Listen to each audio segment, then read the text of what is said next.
It's okay, Johnny. All right, so here we go. Question number 1. Your wife donates all of your shoes to charity. She leaves you one pair of Birkenstocks and one pair of Crocs. Which ones do you wear and why? Your minute starts now. I'm going to go with the trusty old Birkenstocks, but the reason why I say that is you'll never see me, because what am I going to do? Climb a tree right next to Daryl Hannah and live there the rest of my life. So I'm going to go Birkenstocks. Birkenstocks. Yeah. Billy. Oh, I got to tell you, I have a pair of Crocs, believe it or not. I have 2 of them, black and this ridiculous blue. I like to say it brings out my eyes, but they're on my feet. Well, I've actually worn both of them, so like Crocs. I got to go the Crocs myself because there's no personal political statement in Crocs. When you wear Birkenstocks, you're saying, I love Martin Sheen, I will climb that tree. Not interested. Go Crocs. If you could spend one day with a professional athlete, past or present, who would you choose? Billy Hayes. I had 2 idols growing up. I met one of them, Ron Ellis, and spent some time with him. The other is Henry Aaron. I'd love to spend some time with him, a great hero of mine. And for other reasons, Tiger Woods, because I'd like to get a short game. Yeah, I spend about an hour or 2 with him every Sunday morning, and I think he's hilarious. I'd love to spend more time with him. Shannon Sharp. Any guy that makes his NFL football picks wearing a championship belt is got to be a friend of mine. So let's just pretend we're having that conversation right now. I'm Ryan Parker. You're Shannon Sharp. Hey, Shannon. How's it going, Ryan? You all right? I'm doing just fine. It's all about the football. If not about the football, you can't get the football in the red zone. You can't get points in the red zone. It's all about the football. Now, what's the problem with the team that can't get the ball into the end zone? Can't get no points. Can't get no points. What happens if you get no points? You can't get no points. You don't win the football game. Thank you very much, Shannon problem. Sharp. Now, who wouldn't want to spend a week with the man with some of the best suits going? I am going to choose an athlete with 4 legs. I've made my love of Secretariat quite well known, and just one time to get on the beast of that beautiful animal that passed away in 1989 would be enough for me. Go, Big Red. When you want to start your day off right, the best breakfast cereal ever. We've talked a lot about cereal this week, of course, as we all know, and I'm saying this on the internet, that I did smuggle some Frankenberry in your trunk of your car. You did. Take that, Customs! From what the Customs guy was saying, you apparently were smuggling grapes, too. Indeed, and I do love Frankenberry cereal, but you know what? We have a theory in the Parker household. Cereal ain't cereal unless it makes your gums bleed. So I gotta go Captain Crunch! It's the best! Oh, it's the gum ripper, though, isn't it? It really is. Oh, yeah. Just hanging there. The 2 things that are guaranteed to rip a layer off the top of the inside of your mouth are hot pizza and Captain Crunch. Captain Crunch is good, but I got to go with shredded wheat, hot water, brown sugar, or remember Maple? Maple was a good one. I want my Maple. Yes, sir. Great. Yeah, shredded wheat is a good one. I'm going to go the smaller version. I'm going to go the good old trusty Maple Frosted Mini Wheat. Good call. Now, that is good, and you know what? Excellent fiber. What is more dangerous in Buffalo? A 3-alarm fire in Tonawonda, or Dick Juron coaching another game for the Bills? I tell you what, we've talked about the story about Bill Belichick when he was coaching the Cleveland Browns back in the early 90s, and Browns is the key term here, as guys, and it wasn't just one, apparently a number of different Browns fans, disgruntled fans, actually laid down number 2s on Belichick's front lawn, okay? Think about this. Get past it. Guys, you're grown men. You have jobs and children, so your team is 0-11. That doesn't mean you go drop a number 2, a big deuce, on the coach's lawn.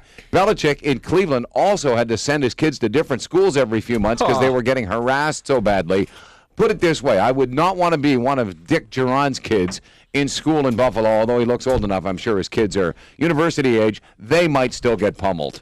I think to myself, okay, a fire in Cheektowaga, there's always a chance to escape a fire. I don't think there's any chance he's going to escape getting fired, so I take Cheektowaga or Tonawonda, or whichever Wanda you picked. Okay. Wanda Sykes! I just want to say the toughest thing about Buffalo is what it does to your tongue. Cheektowaga, Tonawanda, Skajakwada. Come on. Juron is tough to watch. What is the one song you cringe at when it comes on at a wedding? Okay, you know what? Let me start with this one, Johnny, and I'll tell you why. Because when you're at a wedding, you're in a festive mood. Mm-hmm. You will take songs that normally you couldn't stand, and you will listen to them because it's a wedding. Maybe the bride's favorite tune. Okay, so My Heart Will Go On comes on. You go, you know what?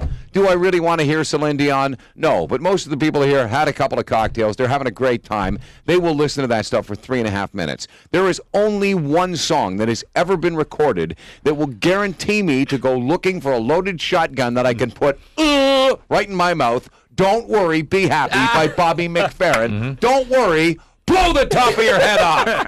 I have the same reaction to.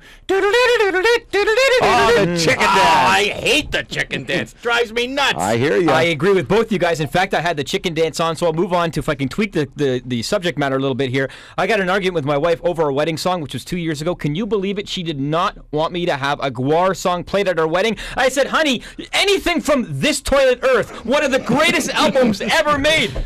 Eat Steel, I said. That's a great wedding song. The musical stylings of Jizmac the Gusher, and she couldn't get her head around Can you it. believe that? Sly Menstra Hyman is involved in that recording. I lost that battle. So I'll go to the chicken dance. What is more painful, sitting through a Leaf game or sitting through a Jennifer Lopez film festival? Leafs. Yeah. Right now, Leafs. I'd rather watch Made in Manhattan. But I tell you one thing I wouldn't want to watch, Monster-in-Law. That is sinful, so I agree. It's got to be the Leafs. J.Lo, you know you're getting crap. Leafs, every once in a while they give you something. Hope. That's what kills it. Yeah. Indeed, Monster-in-Law is bad enough. What we need to see is a good monster in net. Absolutely. If your plane was in trouble, who would you like at the controls? Sully Sullenberger or Ted Stryker from Airplane? Pull up, Striker. You're too low. Let's keep in mind, Stryker did have Kareem Abdul-Jabbar beside him for a long time there, too, Good right? point. Yeah, it was good. But I got a soft spot for Sully. It was a great story, and I got to have Sully at the helm, I think. I'm with you, kiddo. I want to go back to question 2. Can we make a pilot an athlete for the day? Yeah, I guess. I'd like to spend a day with him. I think With it's Sully really cool. Sullenberger. There's nothing like listening to that tape back where he says, we can get you into Teterboro. Okay, try for Teterboro. 10 seconds later. We're not going to make Teterboro. Go to Hudson. What is the best drum song of all time? John Bonham, Neil Peart, both excellent. But I'm going to go a little off the beaten path here. Michael Giles, King Crimson, and 21st Century Schizoid Man. Excellent. 21st Century Schizoid Man for Billy. Good call. Every time we play this song on the air, I sit back here like a maniac, and that is Fire by Jimi Hendrix, Mitch Mitchell, More Rolls Than a Bakery. He doesn't waste a second in that song. It's 2 minutes of drumming gold, and I love it. Nothing wrong with that. 2 good calls. I am going to take a total of 5 songs from my 5 favorite drummers. So here they are. First of all, the granddaddy of all great hard rock riffs is John Bonham's When the Levee Breaks. It doesn't get any better. There's a reason it's the most sampled drum track in musical history. I will then take Cozy Powell, a good friend of Bonham and one of the most tremendous drummers of the 1970s. Cozy sadly passing away in a car accident in the 90s, and he was never better than he was on Long Live Rock and Roll, the album, and the song Kill the King by Rainbow. Just incredible footwork by Cozy Powell. I'm going to take Ian Pace with Deep Purple. His work on Burn is just outstanding. Neil Peart, of course, you can select so many tracks. I'm going to take 2112. At the beginning of the Temples of Syrinx, there are 2 distinct drum fills that are still 30 years later blow my mind. And my man Gary McCracken with Max Webster and his drumming on Beyond the Moon. All outstanding. If you were forced to go to a gym and you had to work out. Hey. Go to 10. This is a waste of everybody's time. Okay, fair enough. If you were forced to go to a gym, Johnny, why would you ever start a sentence like that with us? I just thought I'd throw it out there. I'd be interesting to see what exercise you guys would do if you had to do one. But number 10 coming up. Here we go. It'd be running out of the gym. Go with 9, Johnny. What is your question? Okay, so if you were forced to go to gym and you had to work out, what one exercise would you pick to do? Sauna. That's a good one. Can I wear a unitard? You can. Then of I'm going to have course. to say jumping jacks, of course. Very nice. Makes sense. The Billy? exercise would be me running out. Last question here, number 10. You can only cheer for one team for the rest of your life. What team is it and why? This is a cruel and unusual question. Yeah. I'll start off by saying, of course, there's 2 teams that are near and dear to my heart. Of course, the Toronto Maple Leafs and, of course, the Las Vegas Locomotives of the UFL. If I had to choose between one of the 2... Well, really, and who doesn't equate Las Vegas with the locomotive industry? Of course, I don't go to gamble or pick up a prostitute. I go to the train museum. I go to look at those locomotives. Hey, honey, look at that caboose. Now, that you will hear in Vegas. That you will, probably at the Chicken Ranch. So I'm going to have to go with, of course, the Leafs. Okay.